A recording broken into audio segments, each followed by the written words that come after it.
Welcome to black board. Friends, Indian polity हमेशा से एक ऐसा सब्जेक्ट रहा है जिसमें आपको बहुत ही ज़्यादा प्रैक्टिस की ज़रूरत पड़ती है। इस चीज़ को ध्यान में रखते हुए हमने एनसीईआरटी के अकॉर्डिंग इसके एमसीक्यूज़ की एक सीरीज़ शुरू करी है, जिसका पहला सेट आज आपके साथ हम डिस्कस करने जा रहे हैं। इस सीरीज़ में बहुत सी लेक्चर्स आने वाली है, तो चलिए शुरू करते हैं। अगर आप इस लेक्चर का पीडीएफ डाउनलोड करना चाहते हैं तो सिंपली टेलीग्राम पे जाके हमारे चैनल को ज्वाइन करिए, वहाँ से आपको पीडीएफ मिल जाएगा। चलिए देखते हैं पहला क्वेश्चन। सबसे पहला क्वेश्चन कह रहा है कि निम्नलिखित कथनों पर विचार करें। बौद्ध धर्म तिब्बत के रास्ते लद्दाख पहुंचा था।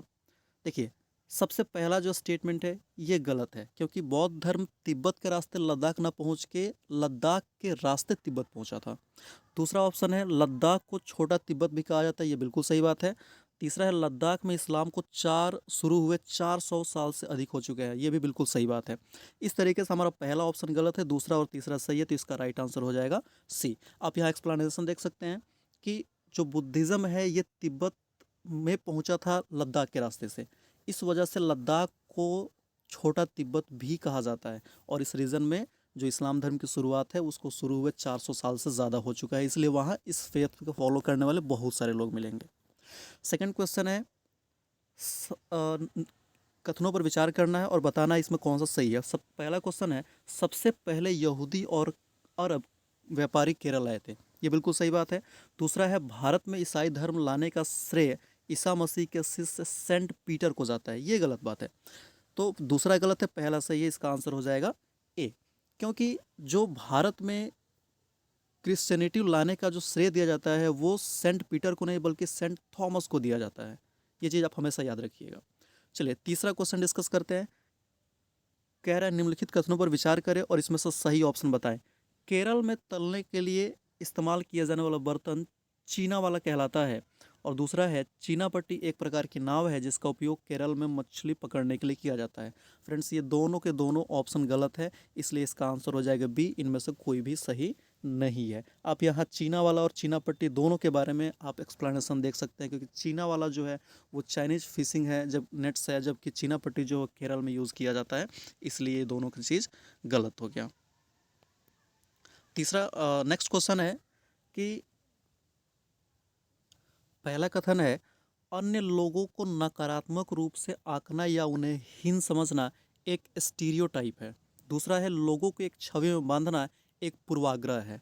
फ्रेंड्स, इसमें दोनों ऑप्शन गलत दिए गए हैं, इसलिए इसका आंसर होगा डी, हमारा सही आंसर है।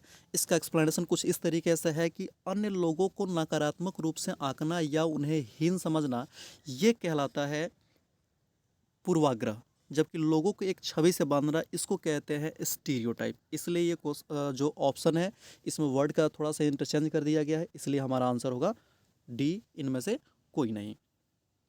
अगला क्वेश्चन है 5 नंबर, सरकार दलित को अन्य पिछड़ा वर्ग के रूप में संदर्भित करती है, तो ये गलत है।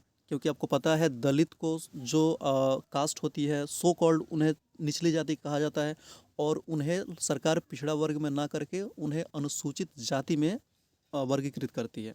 दूसरा है डॉक्टर भीमराव अंबेडकर महार जाति से थे, ये बिल्कुल सही बात है, इसलिए इसका आंसर होगा डी, ओनली 2। छठा क्वेश्चन है अफ्रीकन नेशनल कांग्रेस ने रंग भेद के खिलाफ लड़ाई लड़ी थी। और दूसरा स्टेटमेंट है दक्षिण अफ्रीका 1994 में एक लोकतांत्रिक देश बना था। ये दोनों ऑप्शन बिल्कुल सही है, इसका आंसर हो जाएगा बी। अफ्रीकन नेशनल ने हमेशा से वहाँ पे एक स्ट्रगल किया था, जिसके एक फेमस लीडर थे नेल्सन मंडेला, आपने बिल्कुल उनका नाम सुना होगा, इसलिए पहला स्टेटमेंट भी सही है। और दूसरा 1994 में साउथ अफ्रीका एक डेमोक्रेटिक कंट्री बना था और वहाँ सभी रेस के लोगों को इक्वल कंसिडर किया गया था, इसलिए इसका आंसर हो जाएगा सी, इनमें से दोनों। सातवां क्वेश्चन देखते हैं, कृष्ण राजा सागर बांध तमिलनाडु में कावेरी नदी बना हुआ है। दूसरा है कर्नाटक में मेटूर बांध का उपयोग डेल्टा क्षेत्र में उगाई जाने वाली फसलों के लिए किया जाता है। इसमें ध्यान से देखिएगा तो ये जो नाम है तमिलनाडु और कर्नाटक, ये इंटरचेंज कर दिया गया है। यहाँ पे तमिलनाडु ना होकर कर्नाटक होने वाला है, क्योंकि कृष्ण राजा सागर बांध कर्नाटक में है और यहाँ मेटूर बांध तमिलनाडु में है, जबकि यहाँ कर्नाटक लिखा गया, इसलिए इसका आंसर हो जाएगा बी, इनमें से कोई नहीं। आप यहाँ इन चीज़ का एक्सप्लेनेशन देख सकते हैं। साथ में ये भी आपको याद रखना होगा कि जो कावेरी वाटर डिस्प्यूट है, कावेरी जल विवाद है, वो कर्नाटक और तमिलनाडु इन दो राज्यों के बीच में चल रहा है। अगला क्वेश्चन है 8 नंबर, ग्राम सभा के सभी सदस्य एक सरपंच का चुनाव करते हैं, बिल्कुल सही बात है। दूसरा है ग्राम पंचायत में एक सचिव होता है जिसे सरकार द्वारा नियुक्त किया जाता है। ये भी सही बात है, क्योंकि सचिव का चुनाव डायरेक्ट यहाँ के लोग नहीं करते हैं, बल्कि वो सरकार द्वारा अपॉइंट किया जाता है। तीसरा है वार्ड पंच, सरपंच और सचिव मिलकर ग्राम पंचायत बनाते हैं। ये ऑप्शन सही नहीं है। इस तरीके से हमारा सही होगा 1 और 2। इसका आंसर हो जाएगा बी 1 एंड 2। नेक्स्ट क्वेश्चन देखते हैं। पटवारी का मुख्य कार्य भूमि नापना और भूमि अभिलेख करना रहता है। सेकंड, पटवारी किसानों से भू राजस्व के संग्रह को व्यवस्थित करने के लिए जिम्मेदार होता है। इसका आंसर होगा ए, दोनों। क्योंकि पटवारी का जो मुख्य काम होता है वो भूमि को नापना और उसके रिकॉर्ड को मेंटेन करना, अपने साथ रखना भी होता है।